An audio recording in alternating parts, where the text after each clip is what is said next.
That's only one question. Professor Kithure Kindiki, in your first stint as CS Interior, you are associated with strong statements such as "we will crush you," you know, you'll be met with the full force of the law, "we will deal with you firmly and deadly," and many other words like that. Statements which seem to fuel police extrajudicial action. And Kenyans have taken notice of such statements that probably they fuel police extrajudicial action and the use of excessive force, because if you tell people we'll crush you, the police will crush you, that's what it will entail. As you see now, there's a new awakening in this country about what public officers are saying. How different will you be as you, if we approve you? Secondly, you are also the civilian face among the police and the security organs that we have. But as you took up this job, probably Professor Kindiki, you became more of them, more of a police officer, not a civilian within. You are donning police uniform, you are all over police choppers, and you behaved like a police officer. Which probably took you away from the police direction that you're supposed to give the forces, and became more of an operational leader instead of a policy director in the force. How will you be different on this? And probably lastly, you are more in the sky than on earth. When you want to give policy direction, you want to give guiding, you need to be in office, have meetings, boardrooms, and give policy direction. But you have said you actually went to Lamu 21 days, 21 times in 21 months.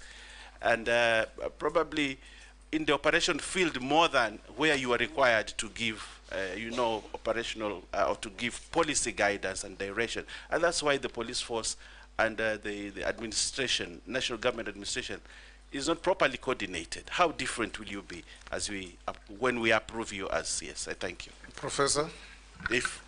Mr. Speaker, thank you. I've been asked to say whether I'll change my language.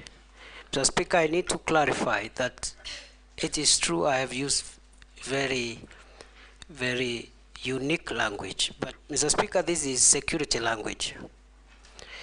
And the people I address when I use those terminologies are not the law-abiding citizens of Kenya.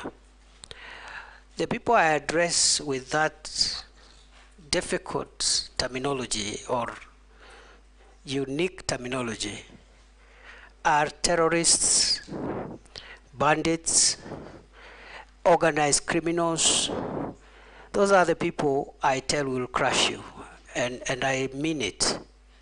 Last time I appeared before here, the member for Samburu West asked me what I will do in Kurkur and other places when criminals descend into gorges, and I'll say I'll flatten the gorges. We've done a bit of that. There were places in Baringo, Corcoran Hills, a place called Tandare, a place called Ngelecha, and in Samburu, the Malaso Valley and other places where criminals would always retreat and have a field day, operate from there. We've neutralized them and removed them from there.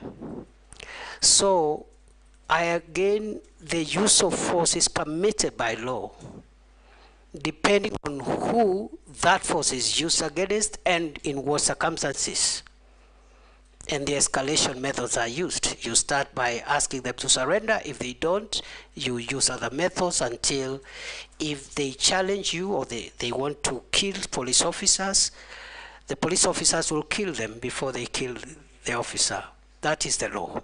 Mr. Speaker, on the second issue, I have been there at headquarters driving policy in boardrooms, Arambe House. I've had so many meetings in our campuses in Kiganjo, in Embakasi, Roiro, Police Leadership Academy.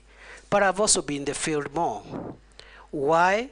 To disseminate policy, to our forward operating bases, to our camps, to our officers in the field, in the counties. And even in the counties, before I even start my meetings, I would sit with the county security committee in a boardroom, disseminate the policy, because they are the ones who will be left to implement.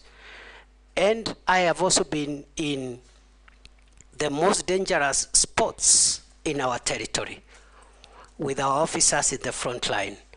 Why? To give them moral support, that we have not posted them there to die.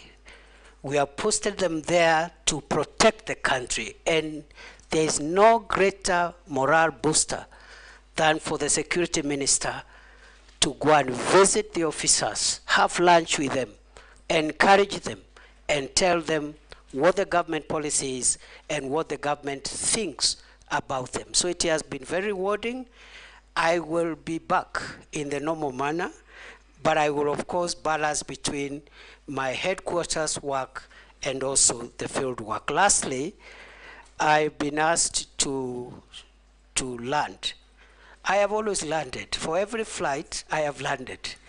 And finally, on the issue of uniform, what I wear is tactical attire, because there are some things which protective clothing that you need tactical wear to be able to have protective clothing and protective facilities, because you're in a dangerous situation. I don't wear that on the streets of Nairobi. And also, I have been in not just police helicopters, but military helicopters, because the law provides that the security minister be facilitated when he is in dangerous situations. The Minister for Interior, the Minister for Defense must be facilitated, because the nature of our work is we are exposed to risk and danger by virtue of office. Otherwise, I do not fancy it's only that it's all in a day's job. Murugara. Thank you very much.